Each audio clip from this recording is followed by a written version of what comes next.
여러분 안녕하십니까, 진성호입니다. 윤석열 검찰총장과 문재인 대통령의 청와대가 이제 서로 건널 수 없는 강을 건넌 것 같습니다. 자, 청와대에 대해서 매우 부적절한 일이라고 수사 개입을 우려한 검찰 사상 거의 초유의 사태가 터졌습니다. 윤석열 검찰총장이 칼을 빼도 단단히 뺀 것 같습니다.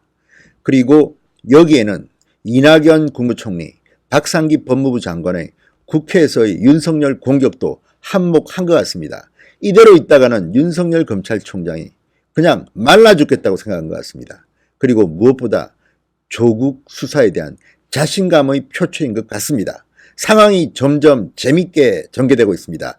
진성호의 직설입니다. 자, 아직 진성호 방송 구독자 아니신 분들 있죠?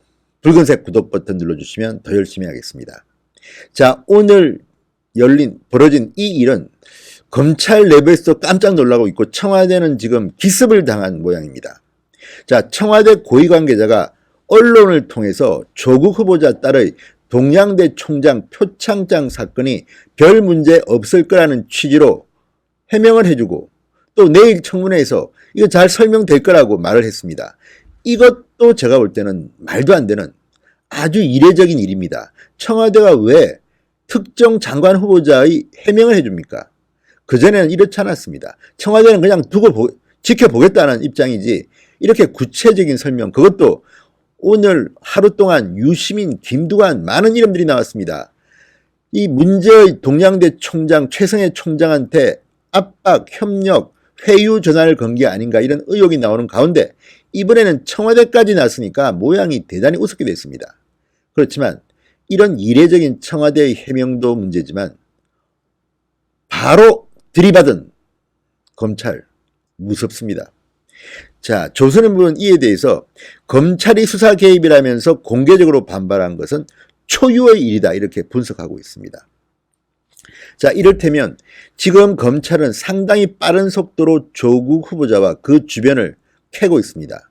상당히 많은 물증을 확보하고 압수수색, 참고인 소환, 이제 몇 명은 지금 피의자로 전환되고 있습니다. 이런 과정에 청와대가 이런 수사의 가이드라인을 제시하는 듯한 발언을 하니까 청와대에 대해서 검찰이 선전포고를 한 겁니다. 가만히 좀 있어라. 앞으로 가만히 있지 않겠다. 정말 대단합니다. 기세가. 그러니까 검찰이 공개적으로 수사에 청와대는 개입하지 말라는 메시지를 던진 것으로 보입니다. 앞으로 진행될 검찰 수사, 청와대와 민주당 벌벌 떨고 있는 것 같습니다. 자, 정치권에서는 조국 후보자 관련 수사를 놓고 문재인 정권 핵심부와 윤석열 검찰총장 어느 쪽도 물러설 수 없는 국면에 들어선 것 같다는 말이 나왔다고 합니다. 아무튼 윤석열의 기세는 대단한 것 같습니다. 그리고 청와대도 결코 물러설 수 없다는 입장인 것 같은데 문재인 대통령은 무슨 생각을 하고 있을까요? 지금 동남아 순방 중입니다. 그렇지만 문재인 대통령도 지금 조국에 대해서 고민은 하는 것 같습니다. 자, 해외 순방 중에 전자결제를 하지 않았습니다. 임명하지 않았습니다. 귀국한 뒤에 임명 여부를 이야기하겠다고 했습니다. 임명 여부라는 말을 윤도한 국민소통수석이 썼습니다. 그렇다면 가능성은 적지만 문재인 대통령이 지명철의 카드도 만지작거리고 있을지 모른다는 생각도 듭니다.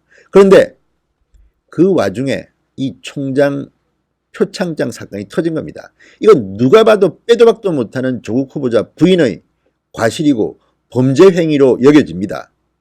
자, 사문서 위조, 업무 방해, 또 이 키스테이스 있었던 것들은 공문서 위조 의혹이 있습니다. 여러 가지 지금 한두 개가 아닙니다. 공무집행 방해죄도 지금 거론됩니다. 그렇다면 이 와중에 위기를 구하기 위해서 참다 못한 청와대 관계자가 아주 신속하게 뉴시스와 인터뷰를 통해서 이 해명을 해소하려고 한 모양인데요.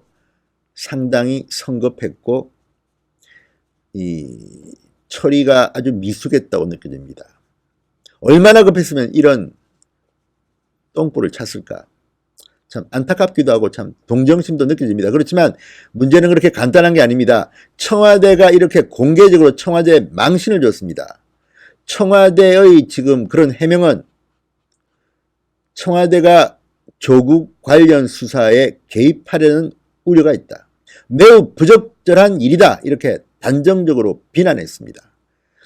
청와대가 이렇게 검찰로부터 공개 비난받는 것도 기억이 잘 나지 않습니다.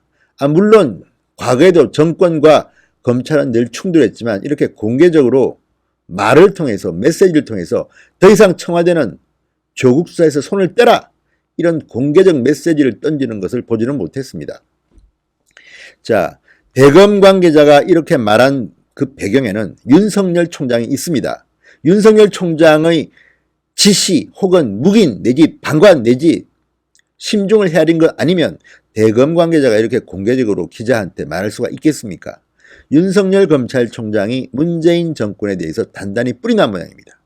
그리고 청와대가 검찰에 가이드라인을 준 게 아닌가 하는 이런 지적은 누가 봐도 맞습니다. 아까 제가 이 기사를 읽으면서 청와대가 왜 이러지? 이거 아닌데? 그런데 바로 검찰이 들이받고 나온 겁니다. 그런데 이 지금 검찰의 반응은 예사롭지 않은 이유가 비단 이 청와대 관계자의 표창장 해명 때문에만 나온 것 같지는 않습니다. 오늘 국회에서 이런 일이 있었습니다. 자, 이낙연 총리와 박상기 법무부 장관이 국회 예산결산특별위원회에 출석했습니다. 그런데 여야 의원들이 물었습니다. 여당은 여당대로 윤석열 검찰이 피의 사실을 공표하고 있다는 것을 이야기했고 또 야당은 야당대로 법무부에 보고하는 게 맞지 않다는 취지로 질의도 했습니다. 그러다 보니까 이낙연 총리와 박상기 장관이 윤석열 검찰을 비난했습니다. 예를 들어서 이 총리는 검찰은 진실로 말해야 한다. 자기들이 정치를 하겠다고 덤비는 것은 검찰의 영역을 넘어선 것이라고 했습니다. 자, 이낙연 총리의 이 말이 뭡니까? 자기들이 정치를 하겠다고 덤비는 것, 윤석열이 지금 정치를 하겠다고 덤비는 것이라고 했습니다. 하기야 한간에는 조국 대망론, 조국이 대통령 된다는 그런 말도 안 되는 이런 이야기들이 있었는데 지금은 조국은 사라지고 윤석열이 대통령 된다는 이런 또 말도 안 되는 소리가 나오고 있습니다. 그만큼 윤석열은 지금 주목을 받고 있습니다. 만약 윤석열이 문재인 정권을 붕괴시킬 만큼의 파괴력 있는 수사를 한다면 영웅이 될 수도 있죠. 그런데 이낙연 국무총리는 아시다시피 각종 여론조사에서 차기 대권 1위 주자입니다. 그런데 윤석열이 크는 게 싫은지 물론 그렇지는 않겠죠. 어쨌든 윤석열에 대해서 자기들이 정치를 하겠다고 덤비는 것은 검찰의 영역을 넘어선 것이다 이렇게 말해버렸습니다. 검찰들이 부글부글 끓겠죠.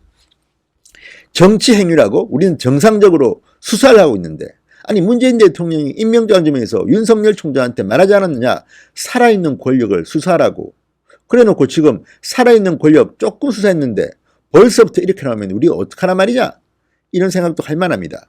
또 검찰총장에 대한 수사 지휘권이 있는 박상기 법무장관 이날 예결위 회의에서 검찰의 조국 후보자 관련 동시다발 압수수색에 대해서 사후에 알게 됐다. 사전에 보고를 했어야 한다. 이렇게 질책했습니다. 정점식 의원은 왜 사전 보고를 해야 했느냐고 물었습니다. 그렇자 검찰청법에는 법무부 장관이 구체적 사건에 대해 검찰총장을 지휘할 수 있게 돼 있다. 사회적으로 중요한 사건에 대해선 보고를 하고 장관은 수사를 지휘하는 게 논리에 맞는다고 했습니다. 꼭 그렇지는 않습니다. 법무부 장관 후보자에 대한 수사인데 어떻게 보고를 합니까? 조국도 자기 입으로 그러지 않았습니까? 내가 장관이 되면 이 보고는 받지 않겠다. 물론 장관이 될 리도 없겠지만 된다 하더라도 이 말을 고지고대로 믿을 사람이 누가 있겠습니까? 자, 법무부 장관의 지휘감독을 규정한 검찰청법 8조 법무부 장관은 검찰 사무의 최고 감독자로서 일반적으로 검사를 지휘감독하고 구체적 사건에 대하여는 검찰총장만을 지휘감독한다고 되어 있습니다. 그러니까 검찰은 법무부 장관한테 꼭 보고할 필요가 없습니다. 검찰총장이 할 수 있습니다. 그런데 윤석열 총장이 안 했지 않습니까? 이게 뭘 의미하는 거겠습니까? 자, 이제 문재인 정권과 윤석열 검찰은 건널 수 없는 강을 건넌 것 같습니다. 돌아올 수 없는 다리를 건넌 것 같습니다. 아주 재밌게 진행되고 있습니다. 수사 기밀 사항을 사전에 보고하지 않는 것이 통상적이다. 이게 검찰의 입장입니다. 자, 법무장관이 구체적 사건에 대해서 검찰총장을 지휘하는 것은 검찰총장의 일선 검사에 대한 지휘와는 달리 매우 이례적인 것이다. 이례적인 지휘권 발동을 전제로 모든 수사 기밀사항을 사전에 보고하지 않는 것은 통상적이다. 이게 대검 관계자의 말입니다. 어쨌든 지금 문재인 정권 전반, 이낙연 총리, 박상기 장관, 민주당, 청와대 한편입니다. 윤석열 검찰총장 단독입니다. 한판 크게 붙었습니다. 검찰은 물리적 힘이 있습니다. 공권력을 가지고 있고 기소 독점권이 있습니다. 어떤 결과가 될지 모르겠습니다. 하기야 윤석열 검찰총장 임명 반대해서 한국당 그렇게 반대하고 저도 반대했습니다. 왜? 적폐수사한다고 얼마나 많은 피를 흘리겠습니까? 그랬던 윤석열이 변심을 한 걸까요? 아니면 정말 윤석열은 검사로서는 ABC 검사일까요? 모르겠습니다. 어쨌든 지금 전개되는 상황은 대단히 문재인 정권과 조국에게는 불리한 것으로 보입니다. 이제 검찰이 청와대 대놓고 대들었습니다. 어떤 결과가 나올지. 이번에 윤석열이 정말 제대로 수사를 해서 국민이 놀랄 만한 결과를 낸다면 윤석열 검찰총장 다시 보겠습니다. 신성호의 직설이었습니다. 여러분 감사합니다.